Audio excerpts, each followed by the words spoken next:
மனுஷரால் கூடாததுதான் தேவனாலே எல்லாம் கூடும்.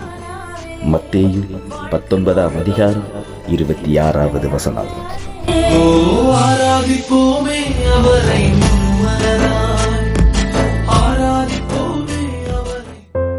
கிறிஸ்து நாமத்தினால இந்த காலை நேரத்தை உங்களை வாழ்த்துகிறேன்.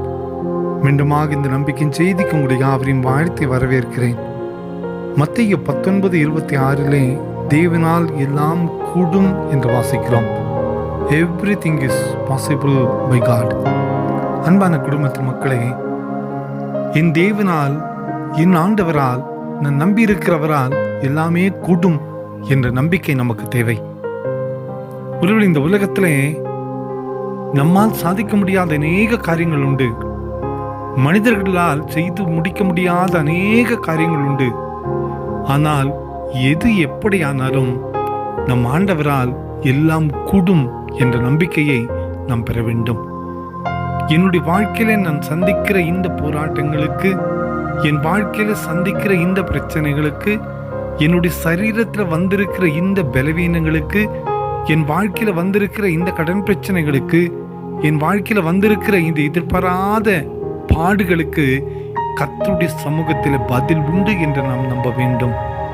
என் ஆண்டவர் என்னுடைய பிரச்சனைகளை காட்டிலும் மிக பெரியவர் என்ற நம்பிக்கை நமக்கு வேண்டும். என் ஆண்டவரால் எல்லாம் கூடும். என்னை மகிழ்விக்க ஆண்டவரால் முடியும். என்னை புதுப்பிக்க ஆண்டவரால் முடியும். எனக்கு புது வாழ்க்கையை தர ஆண்டவரால் முடியும். புது பாதையை காட்ட என் ஆண்டவரால் முடியும் என்ற நம்பிக்கை இந்த காலை நேரத்தில் நாம் பெற்றுக்கொள்வோமேயானால் அற்புதங்களை நிச்சயமாய் காண்போம். கவலைப்படாதிருங்கள், நம் தேவனால் எல்லாம் கூடும். நிச்சயமா இந்த நாளிலே நமது வாழ்க்கையில் ஆண்டவர் அற்புதங்களை செய்வார். அந்த நம்பிக்கையோடு இந்த புதிய நாளை ஆரம்பிப்போம். கர்த்தருடைய ஆச்சரியமான வழிநடத்துதலை நாம் காண முடியும். ஜெபிப்போமா? அன்பின் ஆண்டவரே, நீர் எங்களுக்கு தந்தை இந்த நாளுக்காக நன்றி கர்த்தாவே. இந்த உலகத்தினால் முடியாததுமால் முடியும் என்று அறிகிறோம். ஒருவேளை எல்லாரும் வாழ்க்கை முடிந்தது, தீர்ந்து போய்விட்டது, அழிந்து போய்விட்டது, இனி எழ முடியாது, இனி அவ்வளவுதான் என்று சொல்லி எங்களை கலங்க செய்யலாம். ஆனால் உம்முடைய சமூகத்தில் நம்பிக்கை உண்டு. என் ஆண்டவரால் எல்லாம் மாற்றி அமைக்க முடியும், மாற்றி அமையும். இந்த செய்தி கேட்டுக்கொண்டிருக்கிற ஒவ்வொருவருடைய வாழ்விலும் நீர் கிரியை செய்யும். இந்த நாள் சமாதானத்தினாலே மாற்றி தரும். பிறந்த நாளையும் திருமண நாளையும் நினைவு கூறுகிற பிள்ளைகளை ஆசீர்வதிங்கப்பா. உம்முடைய கரம் கொடுக்கட்டும். இயேசுவின் மூலம் ஜெபங்களும் எங்கள் நல்ல பிதாவே. ஆமேன், ஆமேன், ஆமேன்.